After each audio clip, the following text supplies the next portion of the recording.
25 মের পর যে কোনো সময় আছড়ে পড়তে পারে ঘূর্ণিঝড়টি পশ্চিমবঙ্গ ও বাংলাদেশে আঘাত হানতে পারে বলে ইঙ্গিত দিয়েছে আবহাওয়ার অধিদপ্তর। ঘূর্ণিঝড় রেমালের নামকরণ করেছে ওমান। ঘূর্ণিঝড়টি কতটা ভয়াবহ হবে তা স্পষ্ট করেছে আবহাওয়া অফিস। বঙ্গোপসাগর তো বটেই, চলতি মাসে আরব সাগরেও একটি নিম্নচাপ তৈরির সম্ভাবনা রয়েছে। আগামী 22 মে নাগাদ আরব সাগর থেকে 23 মে নাগাদ বঙ্গোপসাগরে নিম্নচাপ তৈরি হতে পারে। কারণ নিম্নচাপের শক্তি বৃদ্ধির জন্য যে শর্তগুলো রয়েছে তার মধ্যে প্রায় সব শর্তই বিরাজমান রয়েছে। সংস্থাটি বলছে আগামী 23 মে দক্ষিণ পূর্ব বঙ্গোপসাগর ও সংলগ্ন আন্দামান সাগরে একটি নিম্নচাপ তৈরি হতে পারে, যা 24 মের পরে দক্ষিণ পূর্ব বঙ্গোপসাগর ও সংলগ্ন উত্তর আন্দামান সাগরে গভীর নিম্নচাপে পরিণত হওয়ার সম্ভাবনা রয়েছে।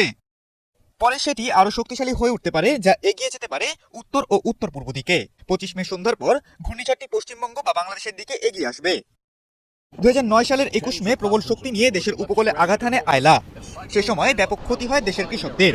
2020 সালের 20 মে দেশের উপকূলে আছড়ে পড়েছিল ঘূর্ণিঝড় আসফান।